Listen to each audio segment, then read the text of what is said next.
now. Okay, so we are recording. Yeah, it says. Yeah, and just up in the corner. Yeah, cool. Great. So here we are. It's Easter Saturday, so the day after Good Friday, the day before Easter Sunday. We're in the tomb, as it were, in that mythic or archetypal reading of things, which seems quite appropriate to the topic or the sorts of things we might end up speaking about. And yeah, let's just begin by introducing ourselves a little bit. So I'm Keith Hackwood. I'm a psychosynthesis therapist. I'm here in South Wales, in Newport, which finds itself oddly to be a hotspot in this coronavirus kind of pandemic experience we're having. So things are pretty bad, medically speaking, for anyone working frontline NHS kind of situation here. I think certainly as of a day or two ago, it was still the place in Britain with the highest per capita kind of incidence of positive tests for COVID-19. Obviously not in ultimate numbers. London would be the biggest in terms of volume, but by the amount of it happening per capita, this is a pretty cursed place to be currently, which that's a whole other conversation as to why that might be, but that's part of the mystery of this thing, that wherever it's shown up, it's not equal in all places, it seems. And I am talking with Martin. So Martin, would you like to introduce yourself? Yeah, sure. My name is Martin Kolev. I'm at a completely different spot in the world right now, positioned in Sofia, Bulgaria. So this is around 3,500 kilometers from you right now, and it's probably appropriate to think about how different situation is here. You know, being witness to how things are evolving around the world. I must say this is well, not really Bulgaria in general, but probably the geographical slice where I'm positioned right now. You know, Serbia, Macedonia, Greece, not that much, but medical specialists here working day and night. Of course, this is the situation all around the world, but the severity of the problem is not as high or as great as with some other places. Okay, that's good to know.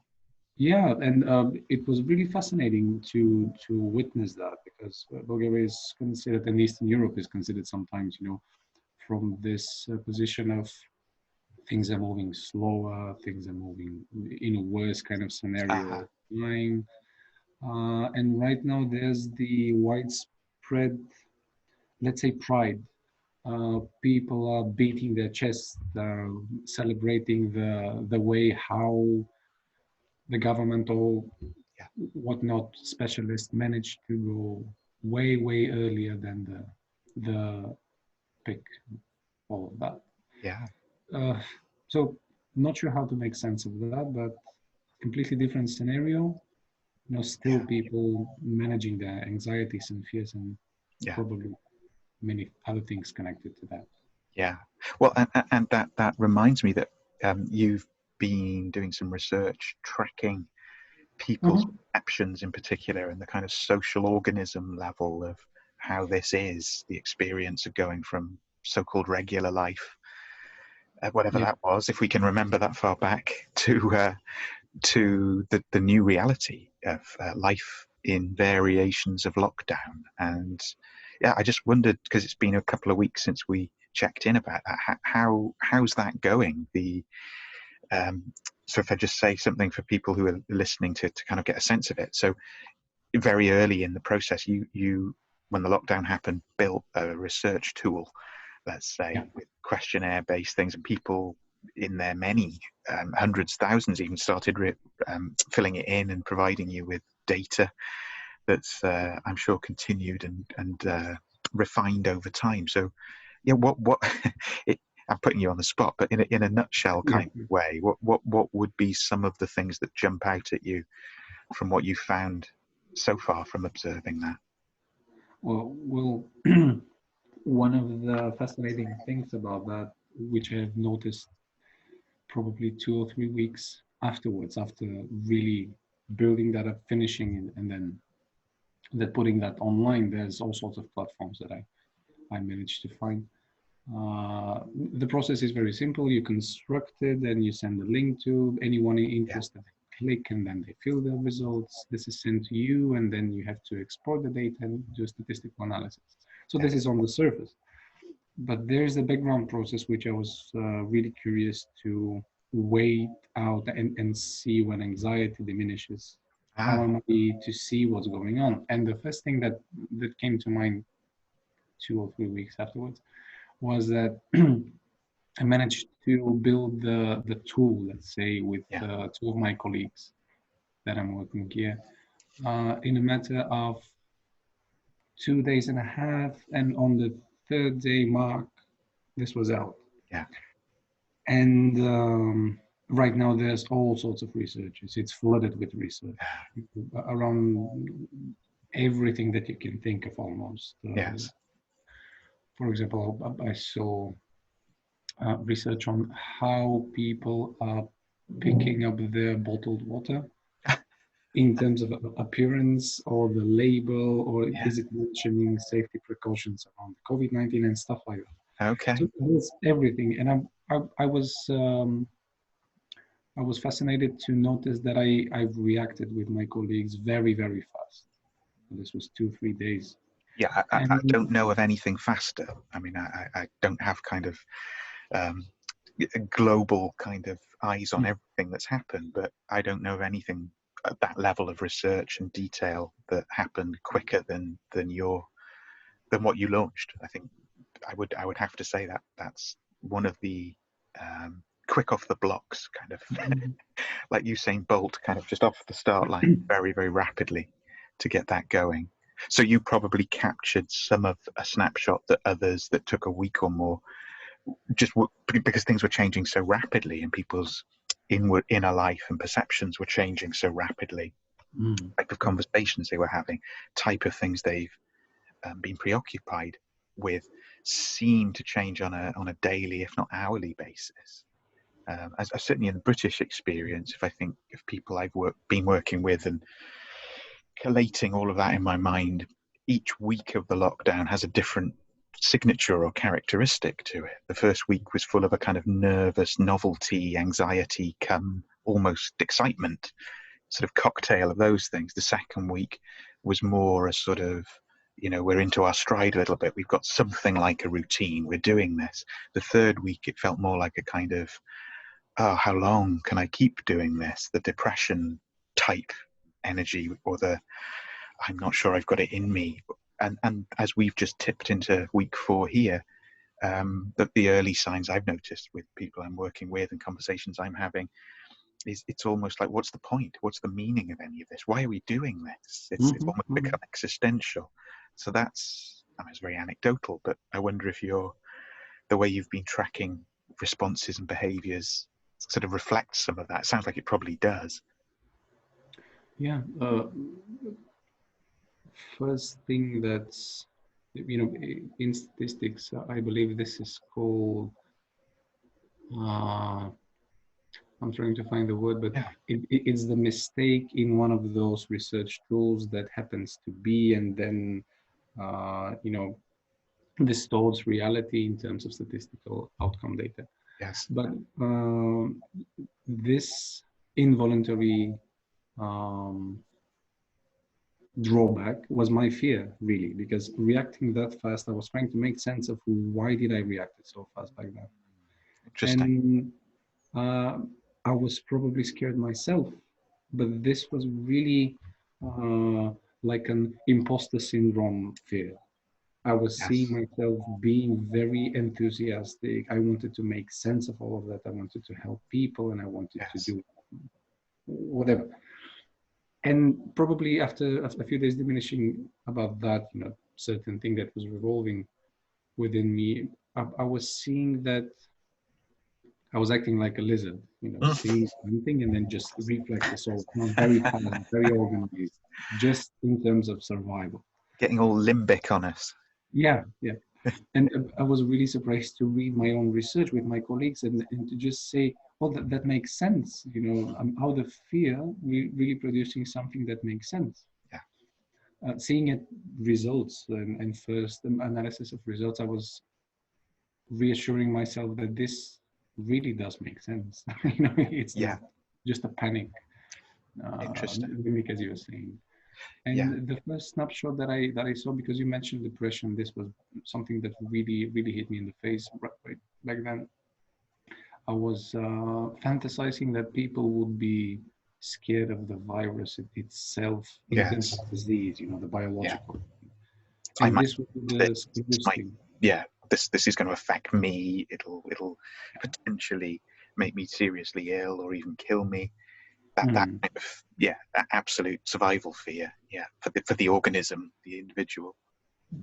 For the integrity on biological level, probably, and just adding the detail that this is something that you cannot see, and from classical psychoanalytic ideas and stuff, the fear that has no object by itself. There we are. Becomes a dread. Yes. So that's a really crucial point, isn't it? Just to pull that out for a second. The fear that has no object.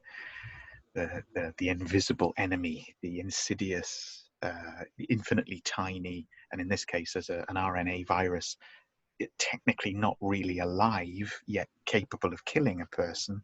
The mystery that adheres to that seems really important. Yeah, there's something very mysterious about that. But in terms of our being searching for what this is, not the mystified use of the word mystical. Making sense of it. So in terms of depression and the thing that we cannot see, I was really trying to capture the snapshot of people being afraid of the coronavirus, most of all of other diseases. So I made a list of very widespread common diseases, from serious to, well, there's no disease that can be called not serious, but probably listing things.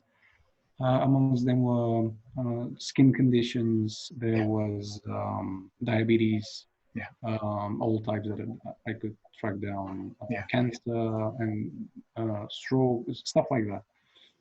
And I was really waiting for the bars of the statistical analysis to go with coronavirus up here, so 400,000% worth of fear for people, and then everything else diminishing. But it turned out to be a completely different scenario. So people are most afraid of cancer still to this day, and this is by far exceeding everything else on the graph. Just analyzing that. The second thing that people in this snapshot showed interest to be afraid of was HIV, coming neck and neck with the diabetes type 1 and heart attack. What's curious to see is that depression as, let's say, condition of illness, something that I do not believe honestly or completely, but the depression defined as an illness had absolutely the same amount as the coronavirus in terms of fear. So they mapped perfectly the shape, the curve of the graph. Interesting. There was another bar just next to those two, which was entitled mental illness. Just in general, this was by far exceeding, the depression and the coronavirus bar. So this was scary. So even in the height and the onset of the pandemic, as it were, and all of the attention and media attention that the thing is obviously commanding, it still just ranks in the middle or the lower end of people's actual fears in terms of something that could happen to me, like a disease profile. There are things that are way more scary, way more terrifying, way more deadly, that are also more established in the psyche. So cancer is the preeminent example there, that if I am in that archetypal setting, like at the start of Breaking Bad, where the man in the white coat is giving me the terminal diagnosis, that's what I go to. It's a cancer. It's not COVID-19 or whatever we're going to call it in future. Really interesting. And yet the mapping onto a depression cycle, yeah, there's something. Watch this space. I suspect. Keep tracking that. Yeah, yeah. What I might add to that because the research is ongoing, and I'm trying to group the dynamic of how people see it and how people utilize the tool and what are the Yes. main points. So the thing that we're talking about right now, it's the first, as we call it, snapshot. But there's two more, sadly, with less people, a little bit less, but people are getting fed up from all those researches. You know, just seeing research online, people just go, oh, another one. I will just skip it. It's like the YouTube app. Yeah. Uh, Yes, and exactly. Here comes the research algorithm. Yeah. And I'm trying to, sponsor this online, something that I was a little bit against. But right now I'm making use of that and probably many other things. And people are participating, seeing what they can do about it. And the second and the third periods mark something very, very curious. Depression is rising in terms of the scariest Interesting. diseases. And then the COVID-19 is diminishing. So both go up and down, respectively. Yeah. And I wasn't really expecting to see that. Yes. But it probably makes sense. You know, me and you, we both work with people online or in our private practices, and the anxiety, but not the normal one that drives us, probably the very specific ones, and the depression is there, and it's probably making its steps towards something else. Yes. Yeah, that's a really interesting thing, and clearly, yeah, there's a time dimension to this. These things change; they're subject to change. Yeah, just thinking kind of more broadly as well, because the research is something I'm sure we're going to return to in these conversations, undoubtedly. And yeah, it's just really fascinating to me to kind of broaden out a little bit. So the suddenness, you could say, at a societal level and certainly a global level of the change from the what people very rapidly started to call pre-virus reality to the in the middle of the pandemic reality, I guess, with the assumption that at some stage there'll be a post-pandemic reality, but that remains to be seen. The lockdown experience. So I read something the other day that said, I think at the point I read it, there were roughly 2/3 of all human beings on the planet were under some kind of lockdown, which is an extraordinary kind of figure into the billions. And you know, if you had written that as a screenplay or a novel or the plot of something, even a few months ago, you know, no publisher would have taken you seriously. They would have thought it was preposterous that you could have dreamed up such a scenario, and yet here we are. And it's full of paradoxes because at so many levels nothing's any different. You know, the world looks the same. By and large, things are happening in a similar way, but some people are incredibly busy, particularly if they're frontline medical staff, and they're being eaten alive and burned out. And most of the rest of us are told to sit at home and basically be patient and do nothing. So there's incredibly strange splitting at that level. And yeah, I just wondered, how is it for you? How has it been kind of personally and for those around you to live that shift from regular life to, wow, here I am encountering limits that weren't limits until you were introduced very rapidly. Yeah. Two things pop to mind right now. It's I was really thinking about all those periods in human history where there's a benchmark point, let's say, before which people call the time pre, and then from which onwards they call the time post something.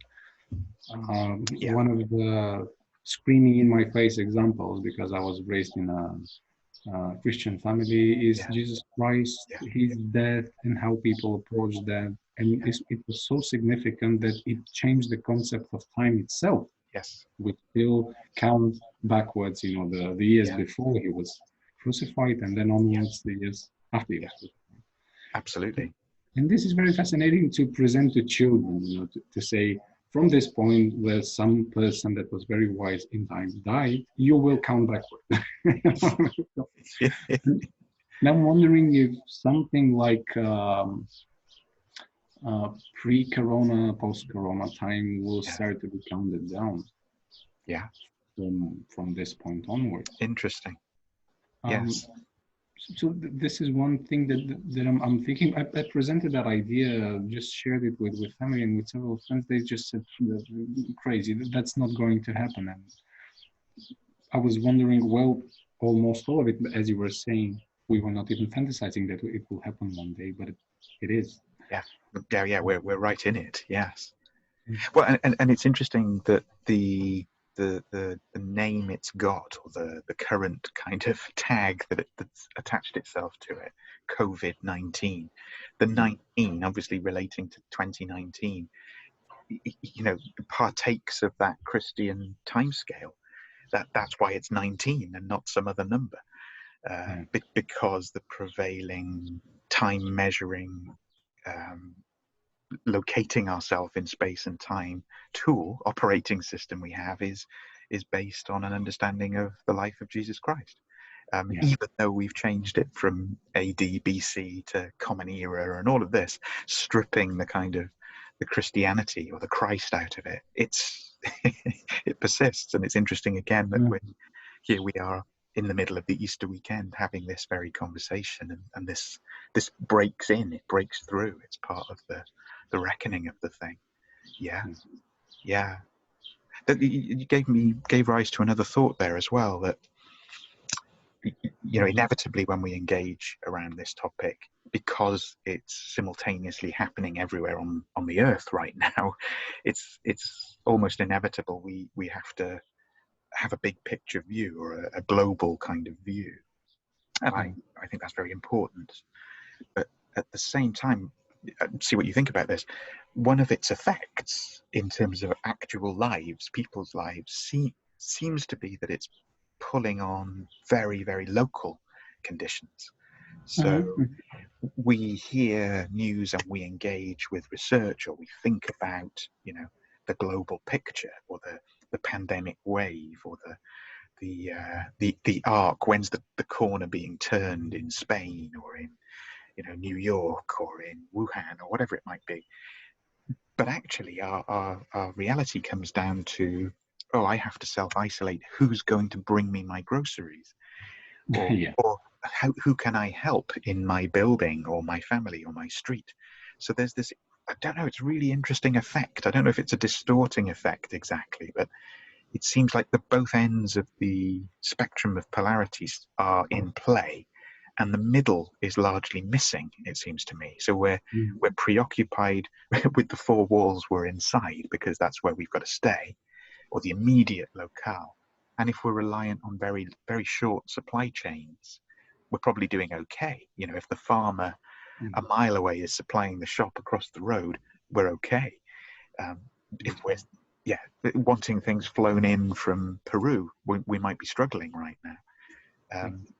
But at the other end, we're having to kind of engage with the kind of, what would you call it, the kind of meta picture of the thing as well. I just wonder if that might not play out to be a kind of long-term effect of this, perhaps. I mean, it's too soon to know.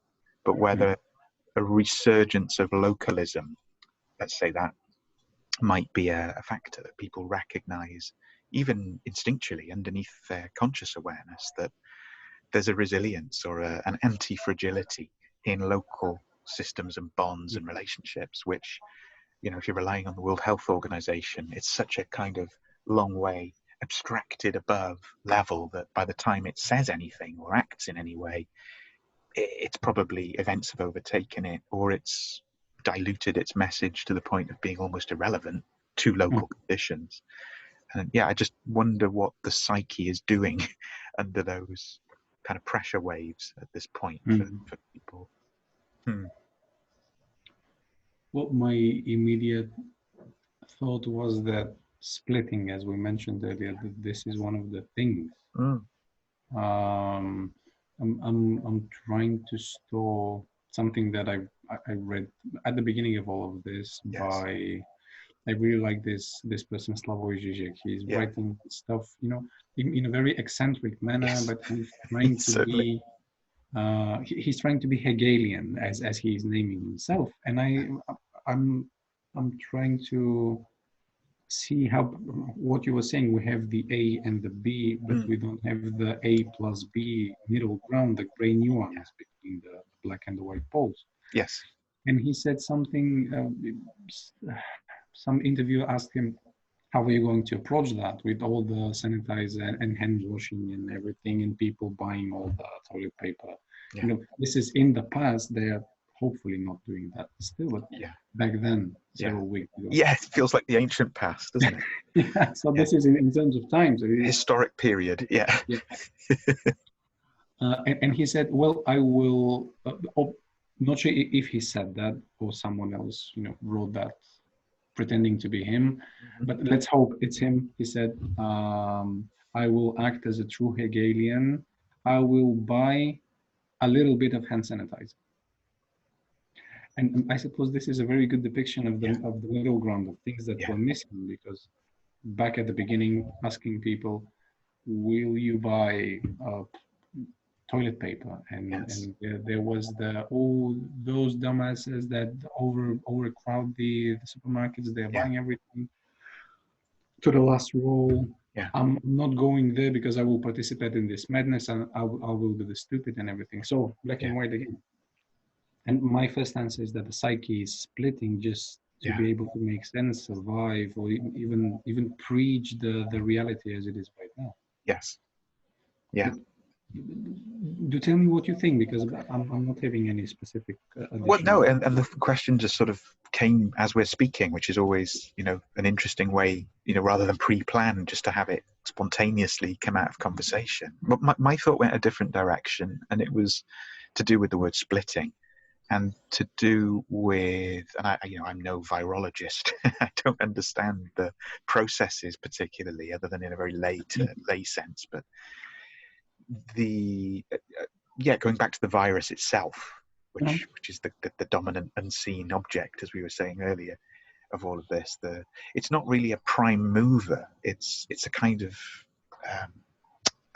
it's not even a particularly strong virus, given the spectrum of historic possibilities, and mortalities and so forth. But it seems like, perhaps, if you indulge my fantasy, that it itself is the product of splitting. Like the way we had been living and organizing ourselves, typically around the globe, had manifested conditions where a very normal and natural thing, a coronavirus, of which there are thousands and which arise all the time, kind of spits off a particular version of itself, mutation of itself, with its kind of protein spike on its RNA form, that tries to kind of key into cells and finds that it can with humans, maybe via some intermediary species or whatever. But I just wondered, to some extent, is that not a material expression, or a very subtle material expression of splitting in itself? And it's actually, in its mechanism, an attempt at some kind of synthesis. I don't for a second believe the virus, or any virus, intends us harm or wishes us ill, or has some malevolent sentience that wants to cull a certain type of human being. Or none of that, not at all. Simply that its nature is to try and replicate, to try and become more efficient in its form, and to perhaps command attention, to be noticed, to be seen, you could say, to be a thou, in kind of I thou terms. And it's certainly provoked that. To say it from another angle, it's proved. So it's a health crisis, really, isn't it? That's what we're having. But in the great scheme of things, it's a relatively mild health crisis that has a rippling effect. So it becomes a stress test on how we organize healthcare systems in modern society and organisms. And it seems like the health systems, by and large, are put under enormous pressure, but rebound. Generalizing massively here, but that seems to happen. But what doesn't seem to be so adaptable to that is our political organization, which seems very fragile, and the fault lines, the cracks emerging in that, particularly as it relates to economies, seems to be, a huge amount remains to play out on that level. And I'm sure that will start registering, if it hasn't already, in your research data, that people's fears are likely to shift from disease to, where's my income coming from, and what I expect in the future, and what happened to my pension, and why are the supply chains all broken and there are no parts arriving to replace and repair things, and on and on and on. Now, that's not the business of a virus anymore. No, So it's a displacement effect, you could say. It's like, are we passing or are we failing the stress test that this is putting us under? And I'm not normally prone to these kind of thoughts, but one could imagine, in a planetary kind of sense, this may be a more psychosynthesis kind of point, really, that the organism that is the living planet, the Earth herself, Gaia, I suppose, by another name, is at least interested and participating in such a thing. People keep using the metaphor of like a reset, like you would with a computer that had frozen, sort of turn it off and on again. And it's obviously it's a playful kind of metaphor, and it's a bit simplistic, but at some level it stands up. There is, one imagines, a point at which, having waited 10 seconds, the button is pressed again and something reboots, but we don't know what will then come up on the screen. Will we have some damage to the hard drive? Will we have to reinstall all kinds of features? Will certain things not work at all anymore? I'm thinking maybe so. Some of the real hyper kind of capitalist ventures, things that the form of millions of people every day flying everywhere around the planet. I mean, is that coming back or not? I don't know, but I have to entertain that it's at least as likely not as it is that it will. I'm sure some people will still travel, of course, but in the numbers and in the way that happened before, it doesn't seem obvious to me. So that's a very long-winded riff on the idea of the virus being like a multiplier effect. So we're not, or as we've talked about before, it's as if we all have the virus, not at the biological cellular level of infection, testing positive to some antibody test or something like that, but at the psychic level, at the level of emotional, psychological, mental plane kind of reality. We're instantly in that zone. And I also don't think the fantasy, silver bullet, techno biomed kind of silver bullet cure of the fabled Holy Grail vaccine, it really represents any kind of answer to the things we're speaking about. It doesn't address that rippled effect. It purely deals with the thing at the level of cell and organism, which the thing has vectored way past already. It's like that's almost the least of it going forward.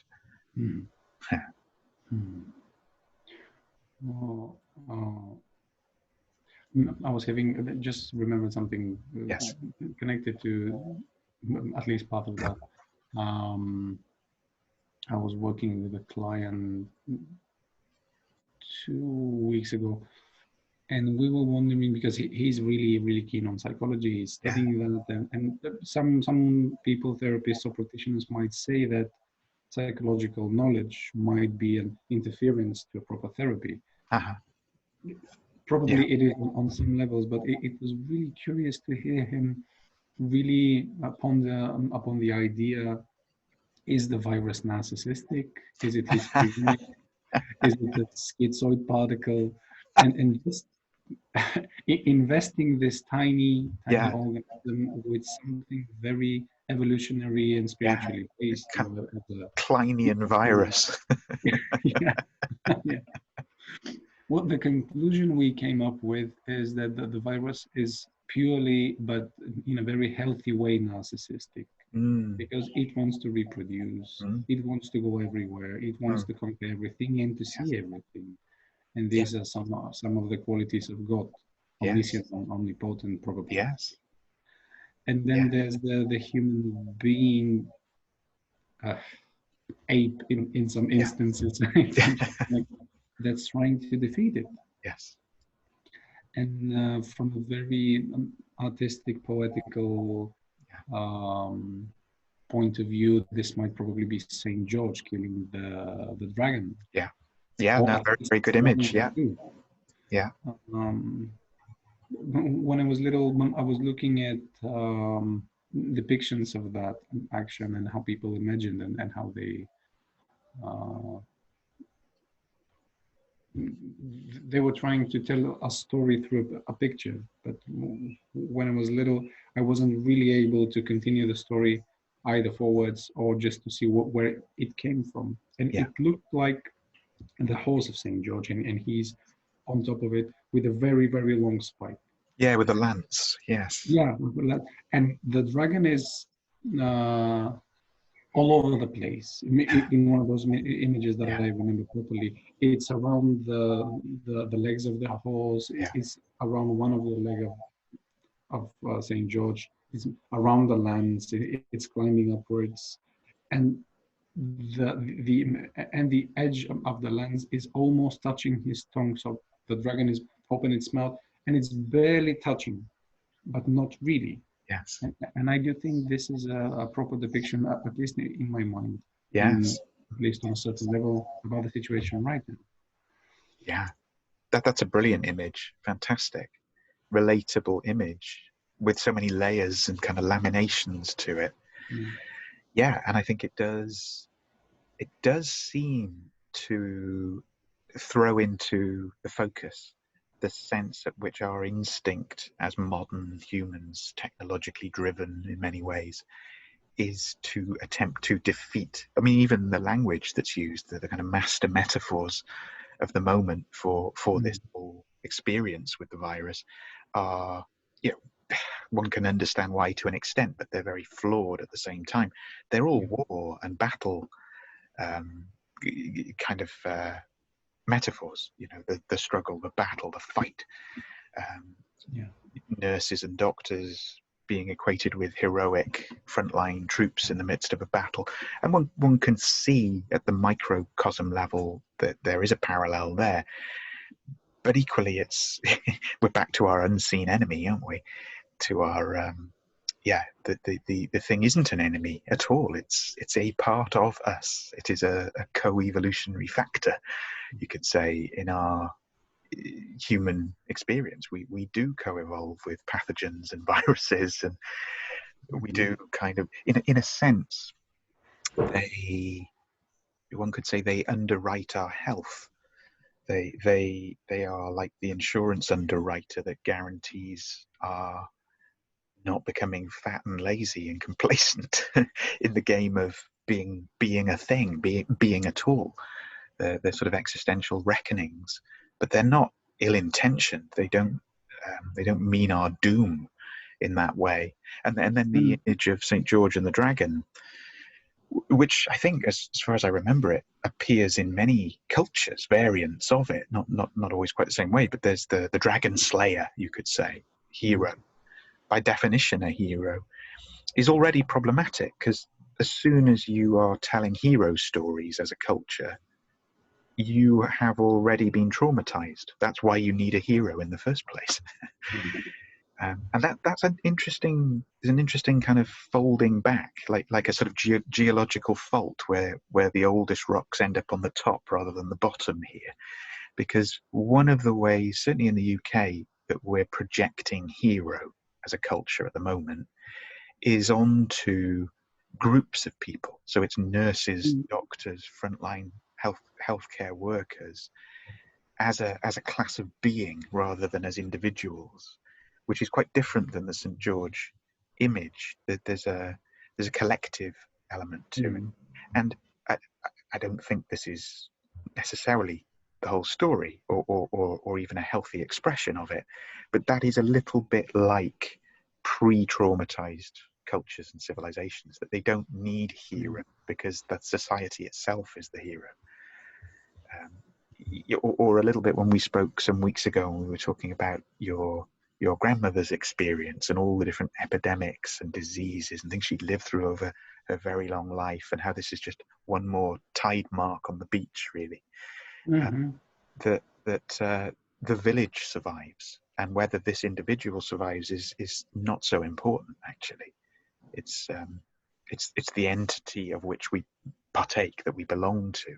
It's kind of a very high order expression of, you could say, being indigenous, belonging to a place. And the place persists, and the people of the place persists, but individuals come and go, as is the natural way of things. St. George doesn't really buy that way of doing things. St. George is the kind of appointed, anointed, divine messenger hero on earth to defeat the kind of chthonic force, the dragon of...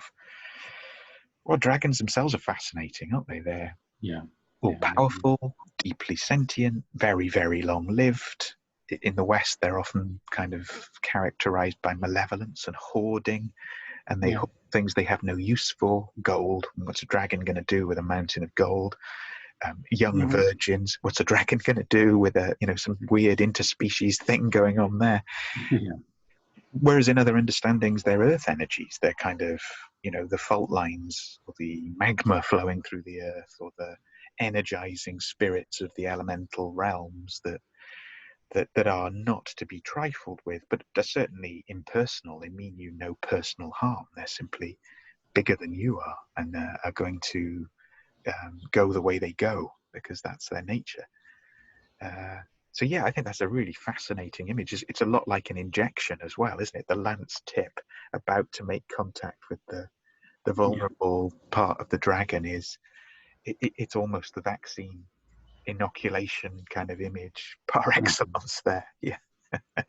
but never really touches the vulnerable thing. Never really penetrates and gives hope further. Well, I had this period in my life where I was reading huge, enormous lists of found Jung archetypes. Jungian, let's say, because and one of the things that I recall right now is that as I was speaking before, just seconds ago, I said Saint George killing the dragon or whatever. But the archetype in whichever tradition, either Hillman or Hollis or Jung, it's called Saint George and the dragon. Which is very telling. It's not Saint George the hero who is really slaying the dragon, and he's the victorious, and he's the archetype and gets this title, which is very very good to have, I suppose, But then the dragon is left out, killed, and he dies, and it's not needed anymore. This is not the case. You have to combine the two and put them in a never-ending, never-stopping battle. That's really important. Really, really significant observation. It really is. There's a kind of playful armchair psychology kind of syndrome, as it were. I don't mean clinically. That is often referred to as St. George in retirement syndrome. It's like the hero who has won the battle, the dragon's been slayed. What does St. George do after he's kind of had the parade, the victory, all of that? What does he do in his retirement? Well, he fights ever more tiny battles that are ever more demeaning to his original memory. So, St. George in retirement looks for problems that he can throw his lance against where they're not necessary, or where they're displacements again, or they're splittings again. It's like the opposite of integrating the experience. It reminds me of you say victory, you think Roman kind of history, and how in sort of classical kind of Rome, when granted a victory parade, as it were, when you have a triumph and you can have your monument built and you can be the victorious general, making your offerings to the god or the goddess of your victory, you're driving a chariot or being driven on a chariot through Rome to the adulation of the crowds, dispensing beneficence and gifts and basking in the glory. But there's always a slave appointed to stand next to you, whispering in your ear, all this will pass and you're mortal, you're going to die. It's that's what St. George needs. Otherwise he becomes this abstracted tyrant, or he becomes, you know, big armor. He becomes this kind of usually very mentally prone. The sharpness is all mind rather than embodied. Really fascinating that St. George needs the dragon as much as the dragon requires a St. George character to complete the balance of that symmetry, that equation.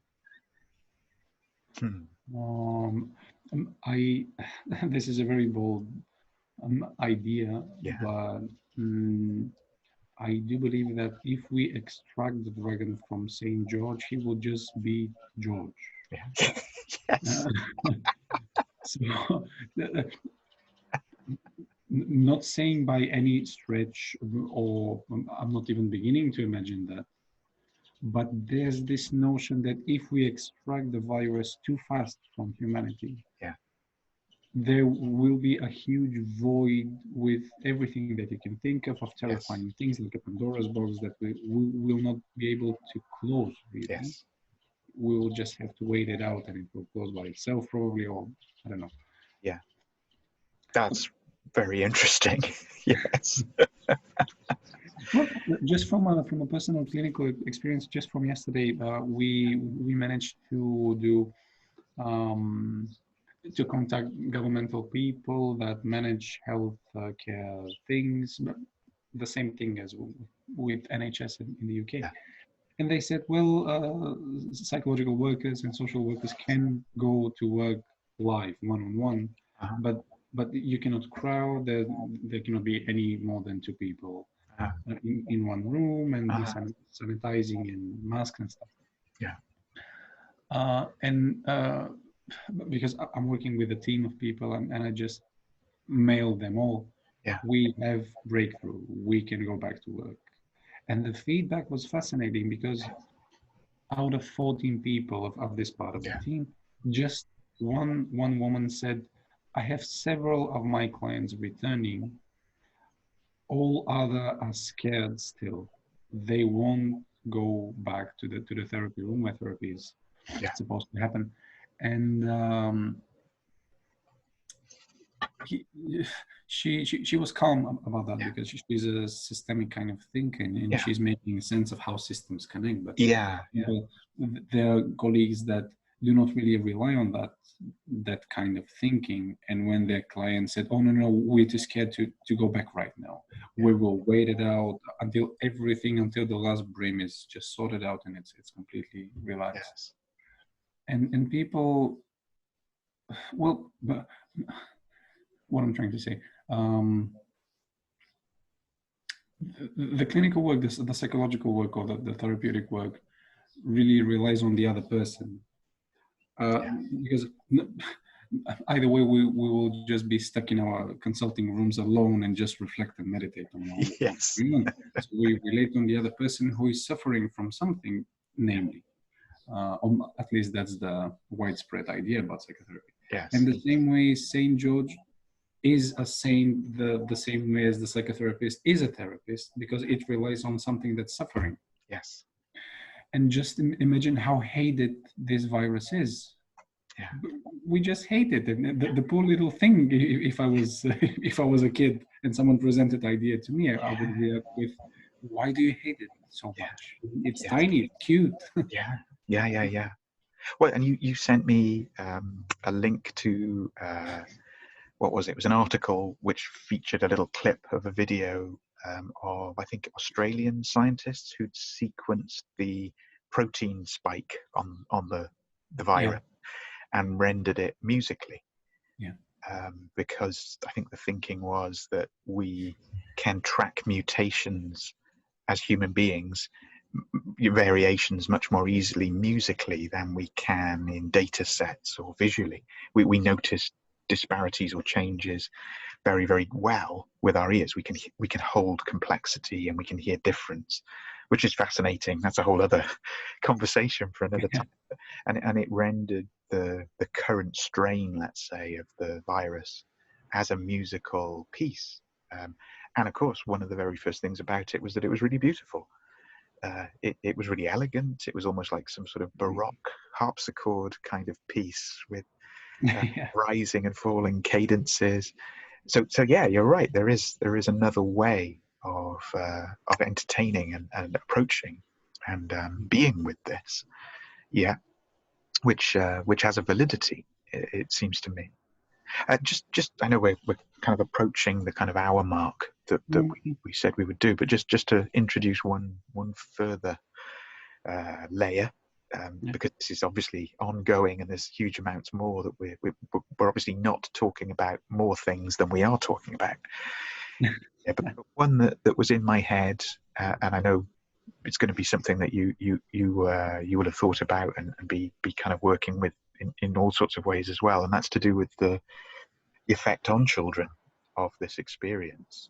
So primarily for me, I guess I'm thinking of my own son, who's 10, who isn't in school, and yeah, like kids all over the world, is just at home with the same people day after day, not seeing friends, not having any of the experiences that would be normally taking place, whether that's going to Cubs or Scouts, or whether that's after school kind of clubs and activities, or sport or music or whatever. It's all online, or it's not happening. And a couple of things. I suppose I found myself trying to imagine myself in my own childhood of that sort of age, and trying to imagine what, like, let's imagine 3 to 6 months break from school would have been like, and what it would have done. And I found I couldn't do it. I couldn't imagine what that would do, or how that would have been a break or an interruption or a kind of splitting. And the image that came to me, which is probably what I wanted to share, was of like the way trees have growth rings, and you can tell from the growth rings of a tree, wow, look here, between this one and this one, there's a different kind of ring. It's thicker, or it's a wrong shape, or there's something strange about it.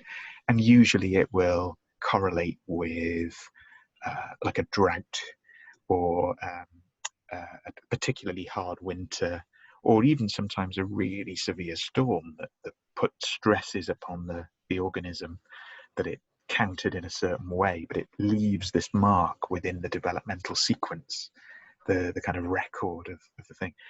And that's all I came to, is that this experience that we're in, the kind of coronavirus period, for children probably takes that form, that there's some effect on the equivalence of a growth ring in a child that is more than just regular developmental activity. Or is that but through the lens of these conditions, particularly relationally, I imagine. That was my fantasy. I just wondered what that sort of feels like from your end. Well, I'm remembering something that I sent you probably 3 weeks or a month ago. Yeah. It was a little snippet of a text, converted to an image, and it was well distributed around all sorts of groups, Facebook and Reddit and everything. And I will probably find it right here, because I want to read it out loud. This is very, very telling. Yeah.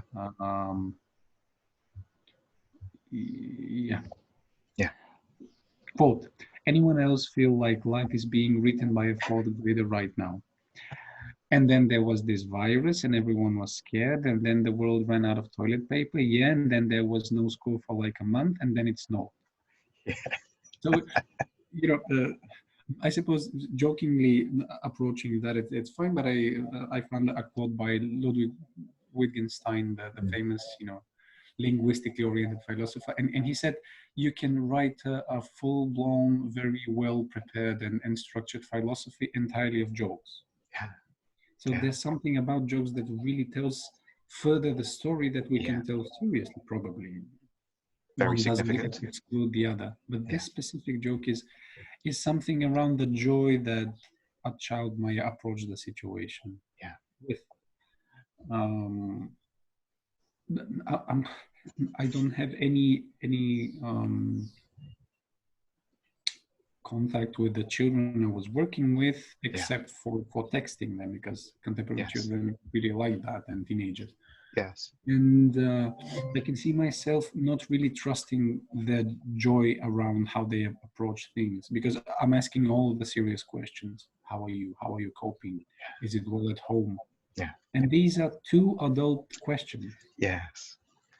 The playful thing that you mentioned earlier, it's not really lost, but it's overburdened by everything else on top of it.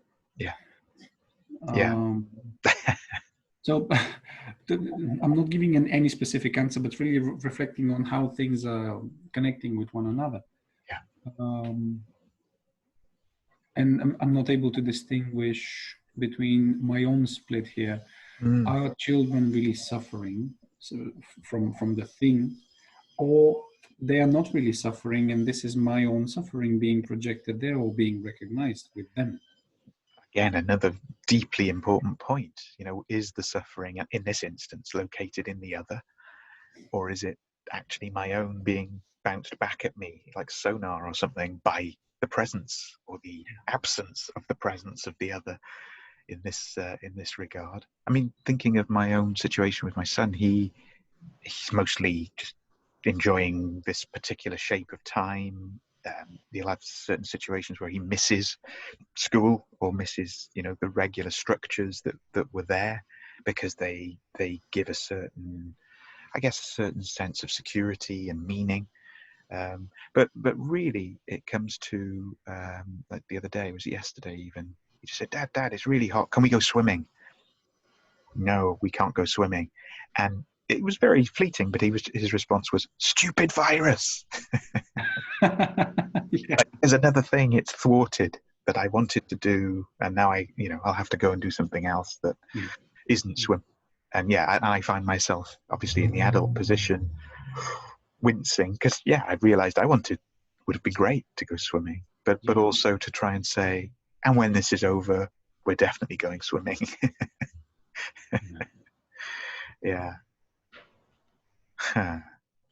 This is probably many topics opening for next time, or I think so. On that, but there's the important thing, children's eyes are really like scanners for reality for me. They're really seeing everything, collecting that, and really smashing you in the face with the information that's being processed. And it's not really being processed that much. Which is the beneficial thing from childhood. It's not really only traumatic experiences and hurt ego or stuff like that. The scanner part of the child. And just saying stupid virus raises in my mind the question, does the virus really have intelligence, or are we really trying to construct some kind of conspiracy just to explain things away easier? And just by that absolutely, to generate a story or a narrative, a cartoon almost of the thing. Absolutely.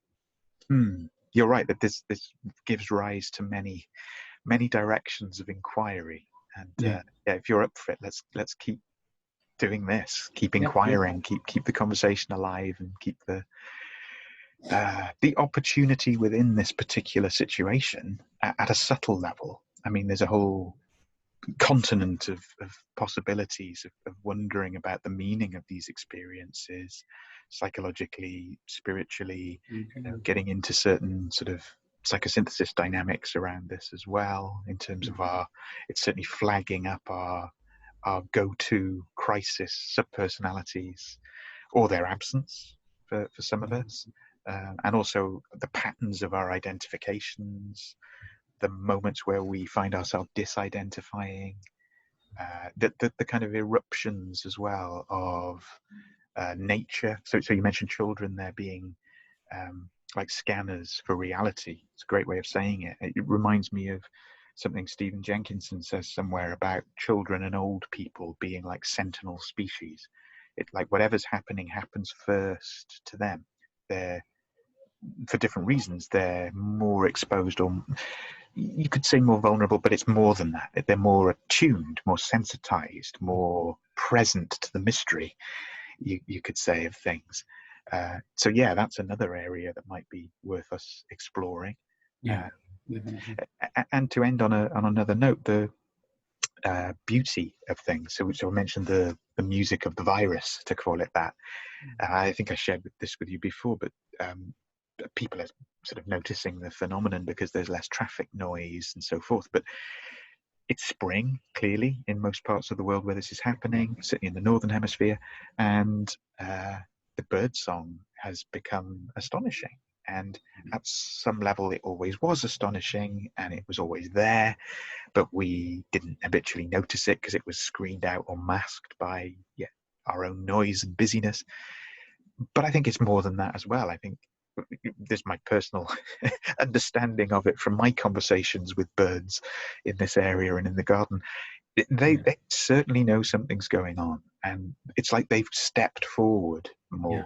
They've upped their game, you could say, or they're pouring out even more of that spring-like celebratory beauty, which is truly astonishing. I found myself completely absorbed at points in like a robin's song or a blackbird's song, or the conversations 2 or 3 birds will have with each other of an evening as the dusk is kind of settling down. And yeah, absolutely stunning and wonderful to fall back into that, to find that we're not excluded from it. We're not, nothing in nature is against us, you could say, except ourselves.